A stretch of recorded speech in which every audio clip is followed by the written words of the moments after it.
Welcome to the Vision Mission series, Everything Trolley. I'm Connor Updegrove with Children's Center for the Visually Impaired. I'm very happy to be joined today by Matt Helbig. Matt is the CEO and founder of Big River Race Management. Since 2007, Big River Race Management has been chasing the collective greatness, applying cutting-edge technology, world-class customer service, and elevating the participant experience to bring together communities from across the country in pursuit of a singular goal: to win together. Big River works on over 200 races a year, including the New York City Marathon, the Slugger Run with Royals Charities, GEHA Field at Arrowhead 5K, St. Louis Cardinals 5K, Go St. Louis Marathon, and of course, the CCVI Trolley Run. Matt, thank you so much for joining me today. Connor, thank you very much. I'm excited to be here. Yeah, it's great having you. So, we've been working together since 2021. That was, I believe, your guys' first year with the Trolley Run, and it was also my first year with the Trolley Run. But you've been doing this a long time, buddy. Yeah, I have. My longtime friend and college roommate Ben Rosario and I opened our first running store when we were 25. So it was quite a while ago now, almost 20 years. And we within about a year of opening the store, we started getting phone calls about helping out with races, and I had an interest in doing that. So that's how I got into the race side of things. We started doing it as kind of a side hustle, and then it became much bigger.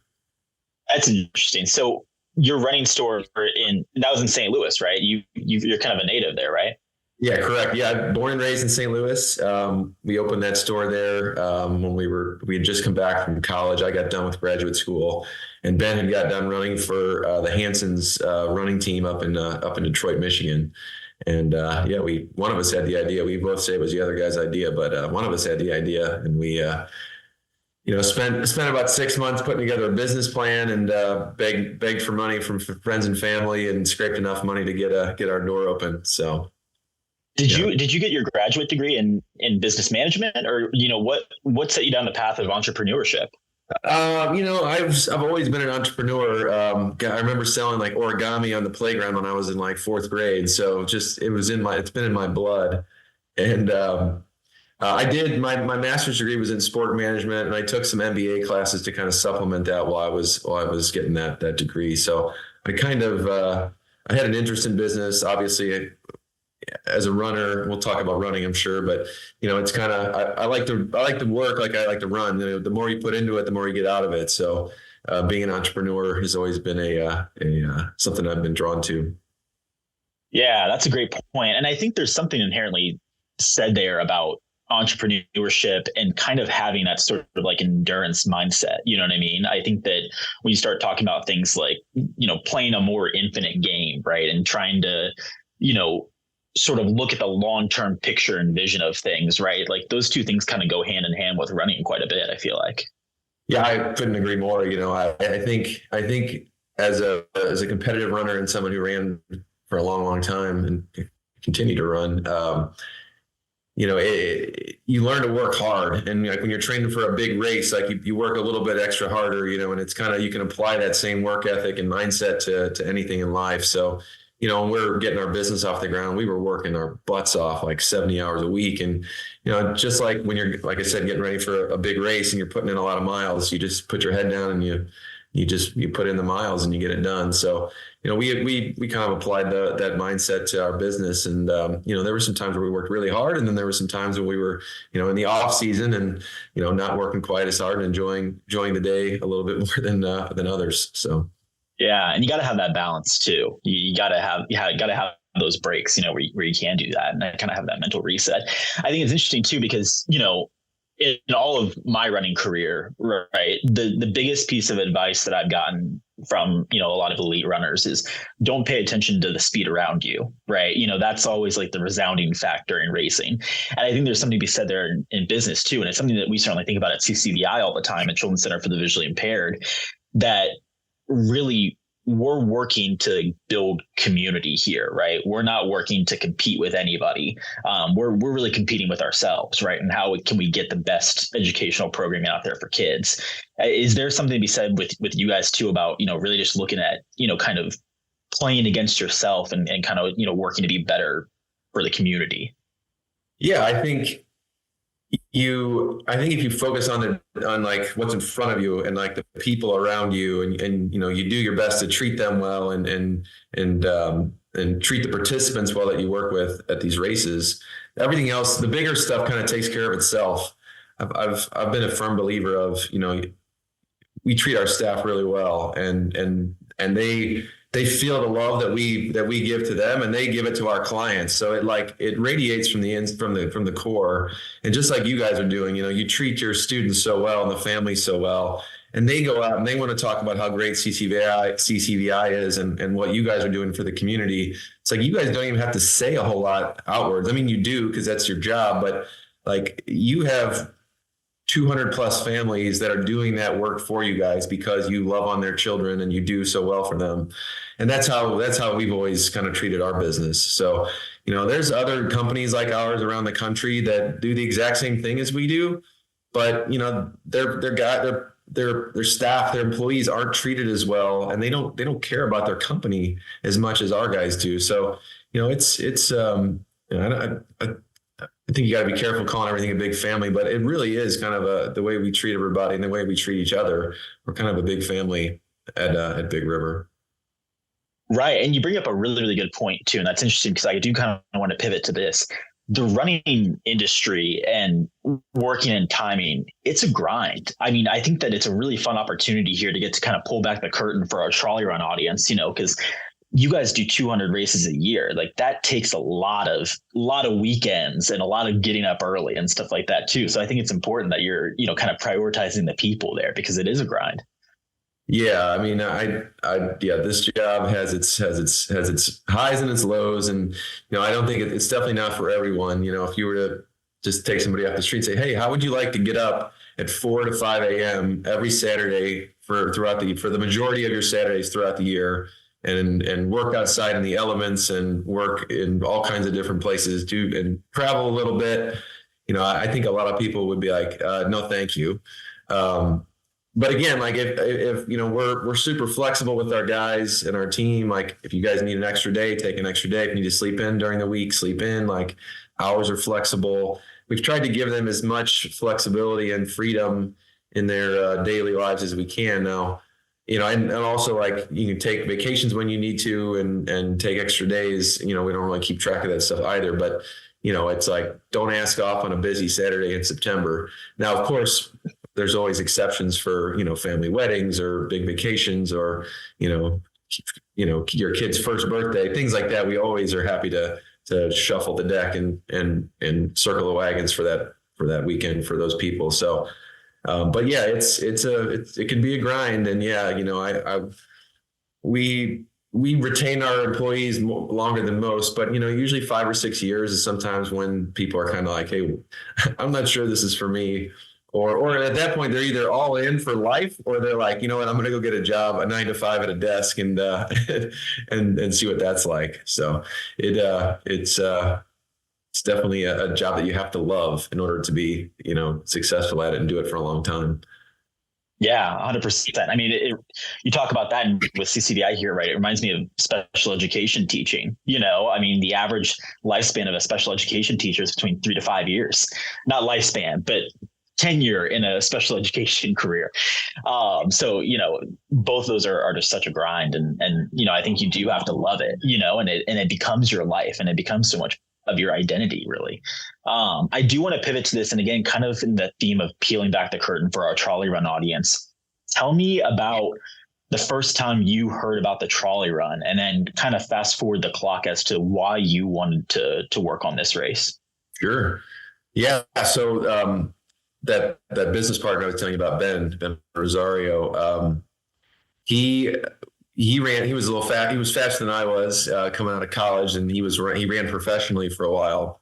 And when he moved back to St. Louis, we were hanging out again and kind of getting ready to get the store going. And he's the one that brought up the trolley run. He's like, "Hey, I'm going to Kansas City in a few weeks to run this trolley run race.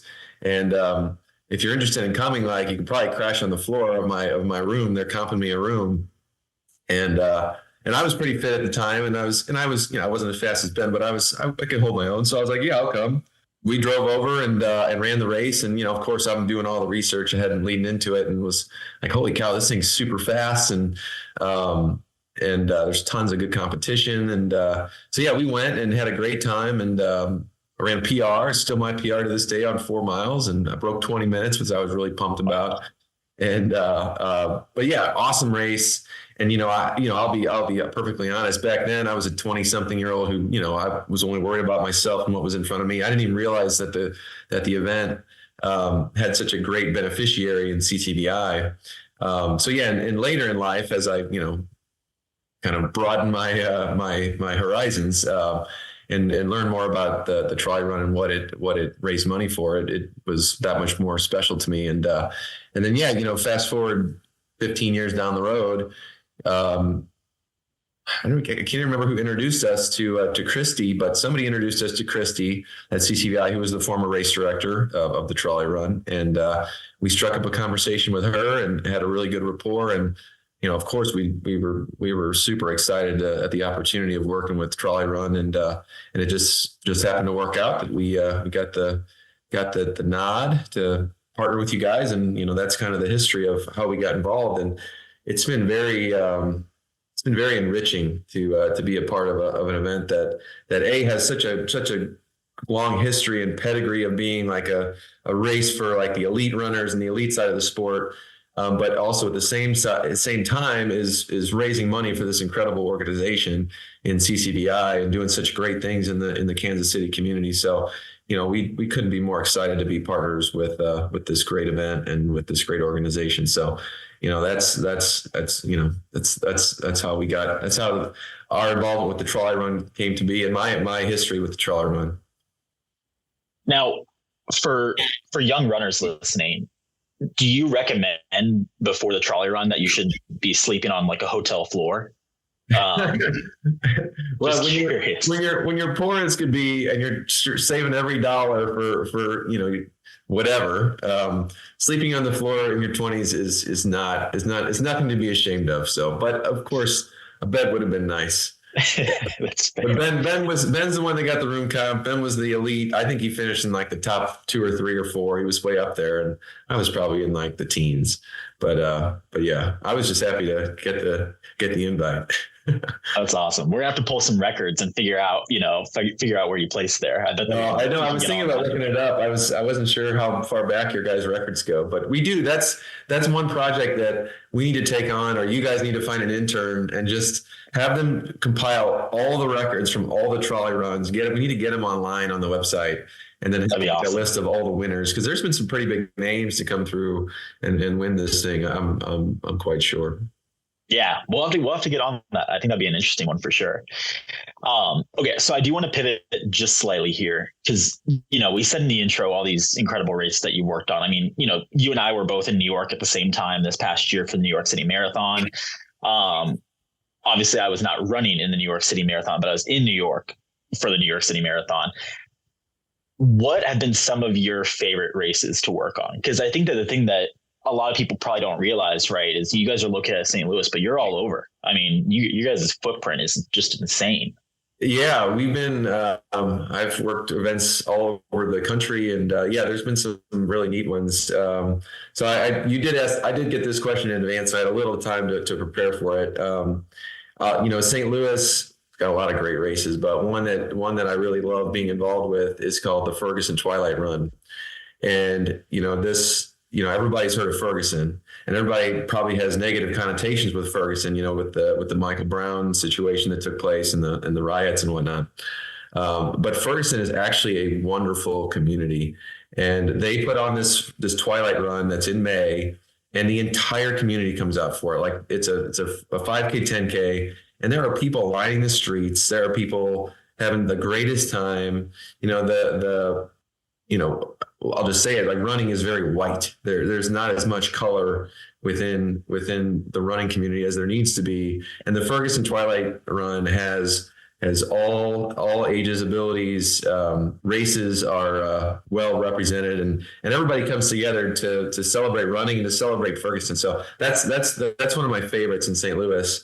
Outside of St. Louis, gosh, I've worked a bunch of them. New York City Marathon, you mentioned that one. That one is always just a ton of fun to see, the best runners in the world lining up. And I work the start line every year, the one that's on television. So my kids are always trying to find me on TV. They usually spot me. They're really good at it. When they shoot that howitzer cannon off on the bridge, it doesn't matter if you're expecting it or not, but it'll scare the crap out of you every single time. And you feel it like in your chest. It's just like this awesome spectacle to be a part of. And then I'll give you one more. And then I actually was back in New York this past year. We are involved with the Empire State Building run up, which is a complete kind of change of pace for us because we're typically involved with a lot of road races.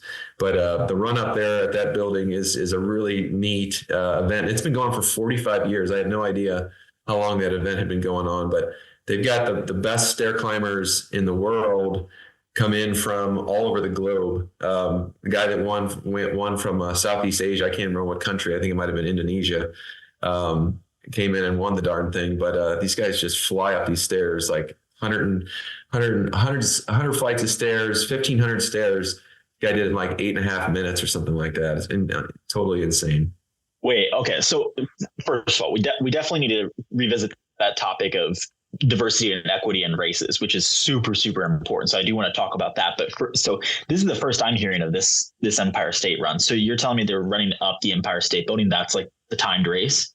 Yeah, from the bottom to the top, and it's basically it. It's very simple, very straightforward. But yeah, it's like 1,500 stairs, 1,500 plus stairs. They start in the lobby of the building and they end on the observatory deck on I think it's 86th floor is where they finish.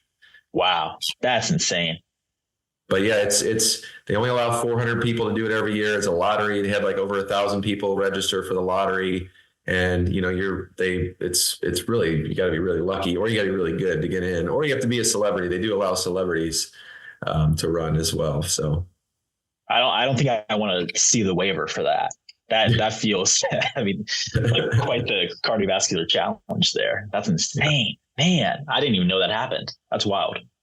Yeah, it's fun. New York's fun. Like I remember leaving at like 2 a.m. and it was like there was bumper to bumper traffic at 2 a.m. and right outside Times Square and right where the Empire State Building was. And yeah, there are very few places on the planet where you're going to have bumper to bumper traffic at 2 a.m. 100%. Yeah. It's one of those where typically I feel like when, you and I are on races and stuff like that, there's no traffic on the roads because it's, 4 a.m. or something like that.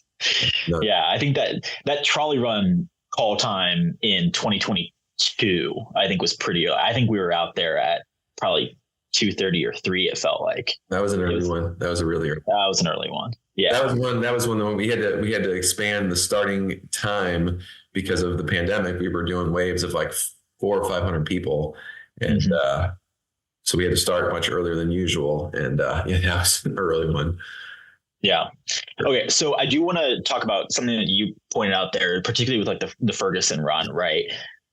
So much of what I think makes the trolley run special, right, is that we have kids participating in the race that have such a wide variety of diagnoses and different disabilities, right? Some of them including physical disabilities too, right? So a lot of our kids are in wheelchairs and everything like that. And you can see them out on race day getting pushed by their parents and really getting a chance to participate in something that traditionally, like you said, is a more, affluent, ableist, sport and everything like that.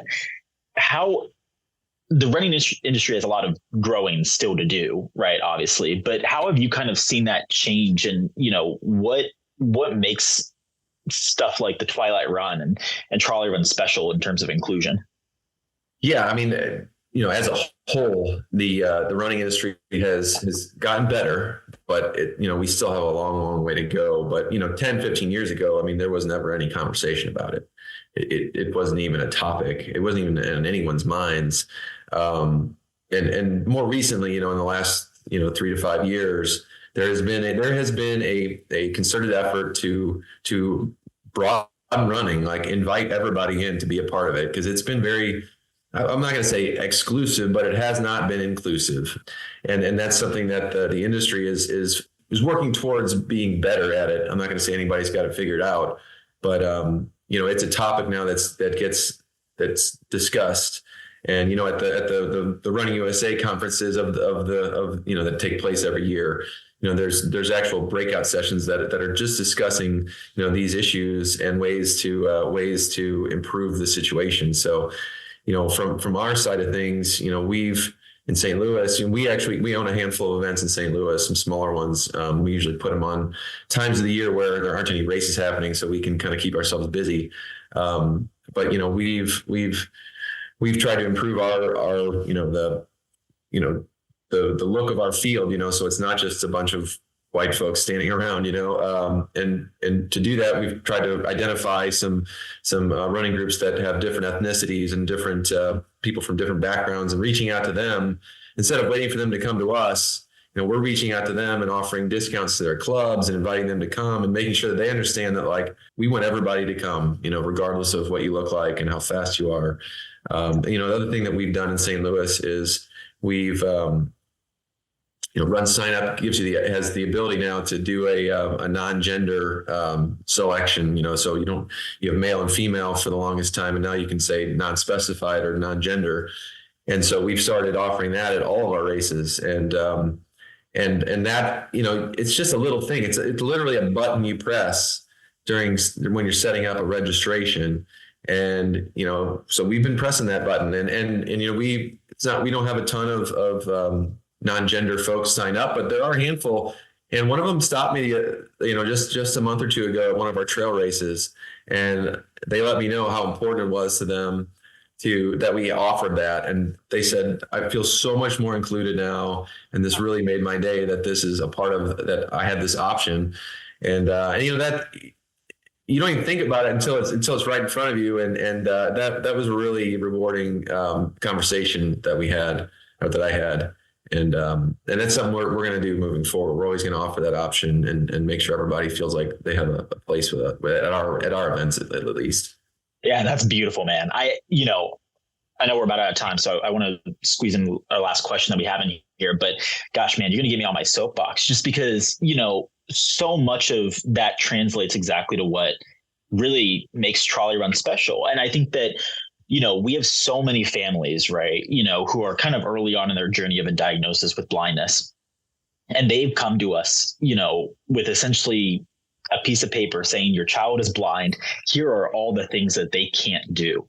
Right. And so whenever you put them out on the Trolley Run course and you see kids, who are 5 years old getting to participate in the kids run or crossing the finish line with their parents, it's, such an emotional thing, right? Because running a 4-mile race is something that might have been on that list of paper that parents are thinking about during that grieving process of, this is something that I didn't think that my child was going to be able to do, And so I think when you can kind of put those opportunities in place, and like you said, hit the small buttons, because the small buttons matter to such a broad, diverse group of people. That's something special. So, yeah. I 100% agree. Okay. So last question on my list here for you.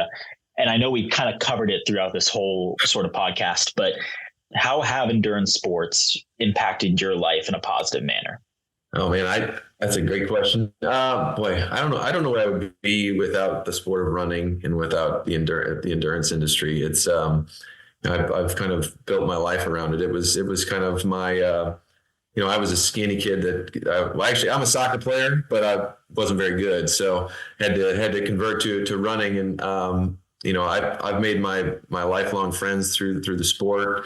I'm still closest with my college teammates. That's my friend. That's my circle of friends right there.